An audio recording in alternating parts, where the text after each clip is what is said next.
vores holdkampe, da det vil give en anden stemning.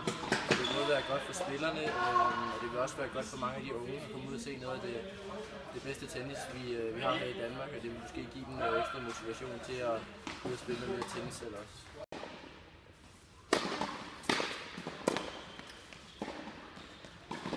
Vi vil gerne have samme stemning, som vi har ude til slutspillet. Det skaber et godt sammenhold mellem spillerne, og gør det egentlig meget sjovere for os. Vi får en bedre klubstemning. Det er godt.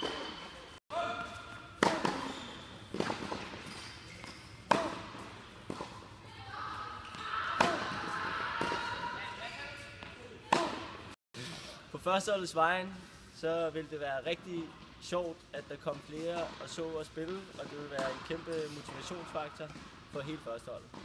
Det er ikke nogen hemmelighed, at vi ikke har de helt store tilskuerforhold, når det er, vi spiller holdkampene. Så motionister og unge spillere, som spiller på eliten, det er helt sikkert nogle af dem, som vi godt kunne tænke os komme ud og så at spille.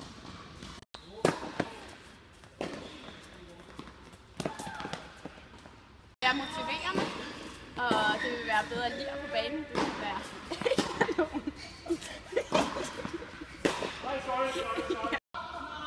Det vil være godt for de mindre at komme og se noget god tennis. Og det vil også motivere os til at spille endnu bedre, hvis de små kom og så, hvordan man skal spille tennis og hvordan man skal opføre sig på banen.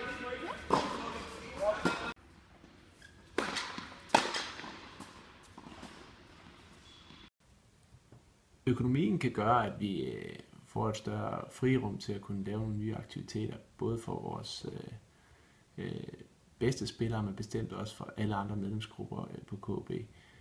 Den kreativitet, vi kan udføre ved at have lidt større økonomisk råderum, vil kunne gøre alle godt og kunne gøre, at vores tennis vil blomstre.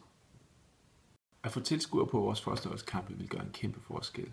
Ikke mindst for spillerne, som i stedet for at føle, at de spiller lidt for deres egen skyld, vil føle, at de spillede for KB og være stolte over at repræsentere så stor en klub og sådan en traditionsrig klub. For medlemmer og for det sociale i klubben tror jeg også, det kunne gøre en kæmpe stor forskel at have noget at samles om og være en del af. Så for alle medlemsgrupper vil det gøre en stor forskel at få tilskuere til at samles omkring vores førsteholdskamp.